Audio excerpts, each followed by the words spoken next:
চিটাগাঙ্গের কিছু পীর আছে গাঞ্জা খায়, ওরও কিন্তু মুরিদের অভাব নাই। জানেন ওই যুবকদের হাতে আলো নাই, টর্চ লাইট নাই। তোমাদের আমি হেদায়েতের আলো দিয়ে যেতে চাই।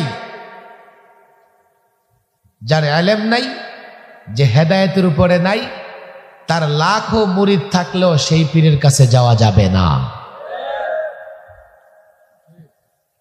রাত অনেক হয়ে গেছে, আমি সময় কম চাই নিছি, এই জন্য যে হয়তো মানুষের কষ্ট হবে।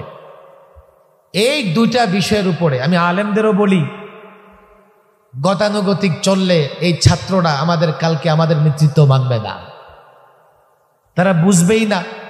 মনে করবে সাগত সাহেব বড় বক্তৃতা করতে পারে, বড় মিছিল, বড় সমাবেশ করতে পারছে, চলো নেতা।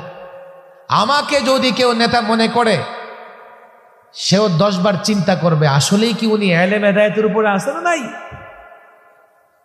আমারও অন্ধ অনুসরণ করবার কোনো সুযোগ নাই। এই মুসলমান যুবকেরা, যদি এইভাবে নেতা নির্বাচন করতে পারো, তোমাদের মার খেতে হবে না। এইভাবে যদি নেতা নির্বাচন করতে পারো, আজকে 180 কোটি মুসলমান অথচ মার খায়। সেই নেতা যদি কোরআন সুন্নাহর আলেম হয়, সেই নেতা যদি হেদায়েতের উপরে থাকে, বেঈমান দুনিয়া মুসলমানদের মোকাবেলায় টিকতে পারবে না।